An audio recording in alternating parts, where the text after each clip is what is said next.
কতদিনের সময় দিচ্ছে? 3 days। এর আগে কি নোটিশ ছিল না? এর আগে নোটিশ দিয়েছিল। বিকল্প কোন ব্যবস্থা করছেন আপনারা? বিকল্প কোনো ব্যবস্থা না করে করতেছে মোর দেন মানে 50 বছর সময় আমরা এখানে আচ্ছা, এই মার্কেটটা কি হয়েছে বর্তমানে? মার্কেট তো আমরা কিছু করছে না, শুনছি আমরা এই ধরনের মার্কেট বলে করছি, এটা এখানকার লোকের লিগে এখানকার ব্যবসায়ীদের লিগে। হ্যাঁ ওই তো ওই ফ্যাশন যার জন্য এই মার্কেটটা বর্তমানে কারা দখল করে রাখছে? যে মার্কেট তো গভর্নমেন্ট অনেক ভাড়া দিয়েছে। কে নিছে ভাড়া জানেন নাকি? না এটা সম্বন্ধে আমরা জানি না, ভাড়া দিয়ে রাখছে ওই যে ফ্যাশনটা হয়েছে।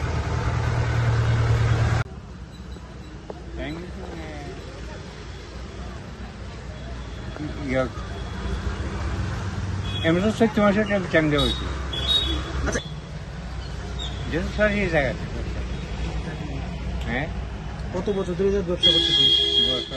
প্রায় 30 বছর 25-30 বছর। আচ্ছা, এই বিকল্প কোন ব্যবস্থা দিয়েছেন আপনারা এই দোকান যখন সরাতে দিয়েছেন বা এর আগে কোন বিকল্প ব্যবস্থা কিছু দেওয়া হয়েছে নি? না এই বিল্ডিংটা কই আজকে? বিল্ডিং যখন ওই ফ্যাশন মার্কেট করছে কারা করছে? এটা কি সরকারি বিল্ডিং নেই? যেটা সরকারি বিল্ডিং আছে সরকারি বিল্ডিং মানে বেচে লাইছে না ভাড়া দিছে? এটা এটা ভাড়া দিচ্ছে মনে হয়। কে নিছে কই তারা? না এটা ঠিক আছে। এটা তো কোম্পানির একটা ফ্যাশন ওয়ার্ক। এটা কি আপনাদের এলাকা বানানো হয়েছিল? এটা তো মানে আমরা মানে প্রথম শুনছিলাম আমরা লিগে বানিয়েছিল, তারপরে তো যে সরকারি বিল্ডিং ভাড়া দিয়েছে?